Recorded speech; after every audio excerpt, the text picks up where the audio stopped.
नमस्कार। आप सभी बंधुओं का स्वागत है हमारे यूट्यूब चैनल सोमनाथ ब्लॉग्स में। और मैं हूं शंभुनाथ महतो। सुरक्षित शनिवार क्या है? मुख्यमंत्री विद्यालय सुरक्षा कार्यक्रम का हिस्सा है। इस कार्यक्रम के तहत बच्चों को आपदाओं से बचने के उपाय सिखाए जाते हैं। सुरक्षित शनिवार के जरिए बच्चों को आपदा प्रबंधन के बारे में जानकारी दी जाती है और उन्हें आपदाओं से बचने के लिए तैयार किया जाता है। सुरक्षित शनिवार के तहत बच्चों को ये जानकारी दी जाती है कि आपदाओं से बचने के उपाय, आपदाओं से बचने के लिए क्या तैयारी करनी चाहिए, आपदाओं से बचने के लिए किन किन सावधानियों का ध्यान रखना चाहिए, आपदाओं के बाद क्या उपाय और सावधानियां बरतनी चाहिए, हाथ धोने की सही प्रक्रिया और हाथ धोने के फायदे, जोखिमों को पहचानना।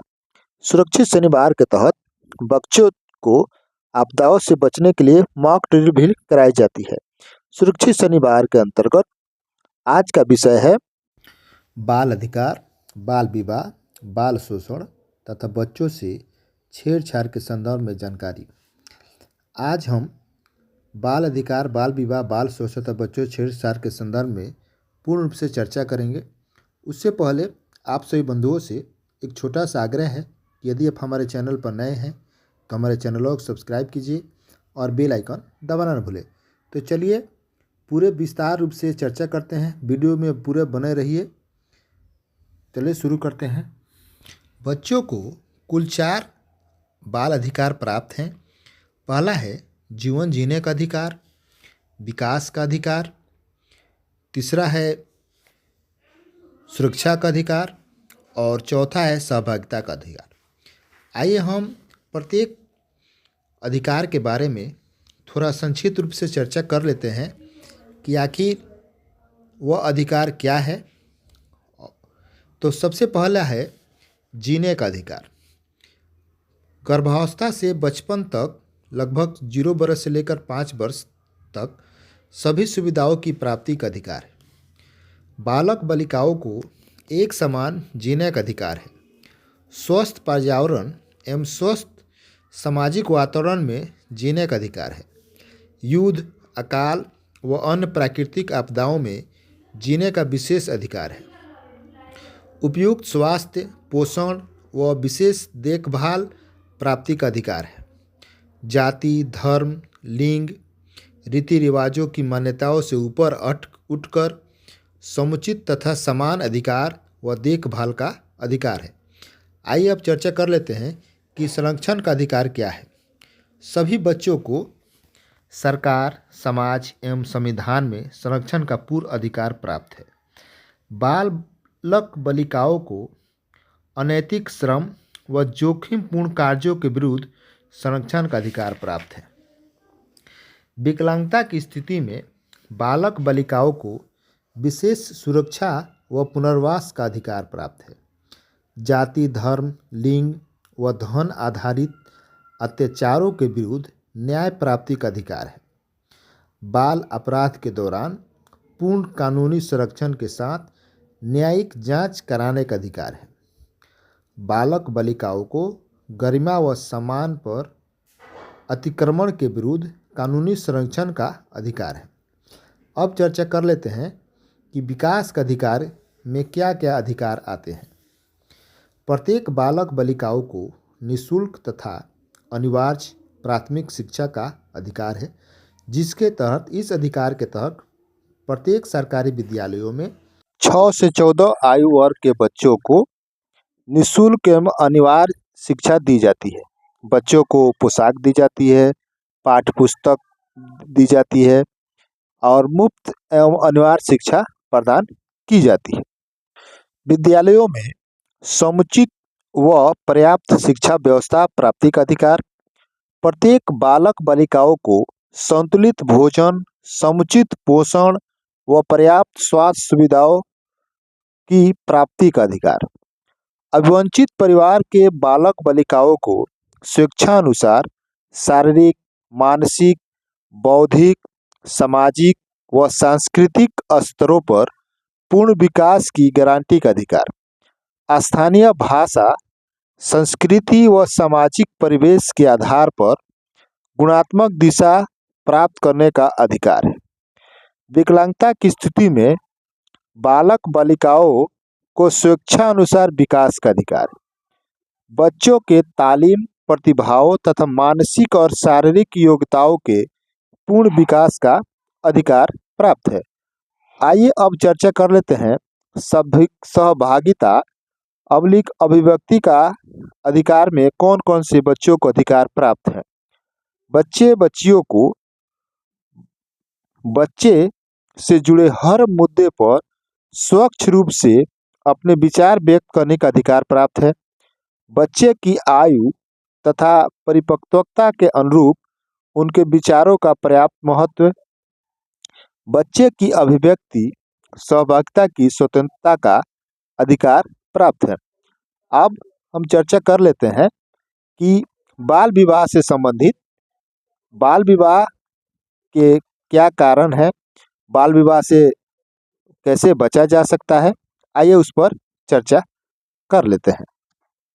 बाल विवाह का मतलब है जब किसी लड़की की उम्र 18 साल और किसी लड़के की उम्र 21 साल से कम हो और उनका विवाह हो तो उसे बाल विवाह कहा जाता है। बाल विवाह को रोकने के लिए भारत में कानून बनाया गया है। बाल विवाह निषेध अधिनियम 2006 के तहत बाल विवाह को गैर जमानती अपराध माना गया है। बाल विवाह के बारे में जरूरी बातें। बाल विवाह से बच्चों को शिक्षा, पोषण और अच्छे स्वास्थ्य का अधिकार नहीं मिल पाता। बाल विवाह से महिलाओं और लड़कियों को शारीरिक, यौन और मानसिक हिंसा का खतरा बढ़ जाता है। बाल विवाह को रोकने के लिए सरकार, सिविल सोसाइटी संगठनों और युवाओं की भागीदारी से काम किया जाता है। बाल विवाह को रोकने के लिए क्या किया जा सकता है। बाल विवाह होने की सूचना तुरंत बाल विवाह निषेध अधिकारी को दें। बाल विवाह की घटना के बारे में सबूत इकट्ठा करें। बाल विवाह होने की सूचना संबंधित प्रथम श्रेणी न्यायिक मजिस्ट्रेट या महानगर मजिस्ट्रेट को दें। बाल विवाह करने वाले लोगों को गिरफ्तार कराएं। अब चर्चा कर लेते हैं बाल शोषण क्या है, बाल शोषण को कैसे रोका जाए। बाल शोषण को रोकने के लिए, बच्चों को सुरक्षित रखने के लिए परिवारों और समुदायों की ताकत बढ़ानी होती है।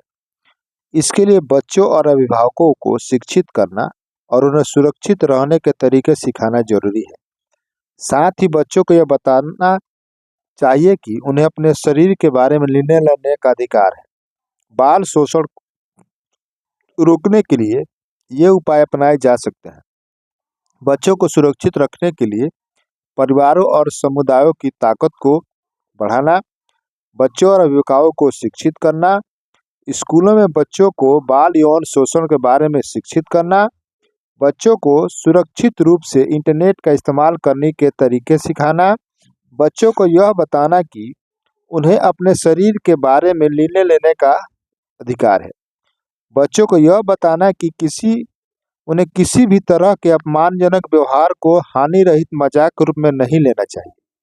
बच्चों को यह बताना कि उन्हें किसी भी तरह की असहजता महसूस होने पर उसे तुरंत बताना चाहिए।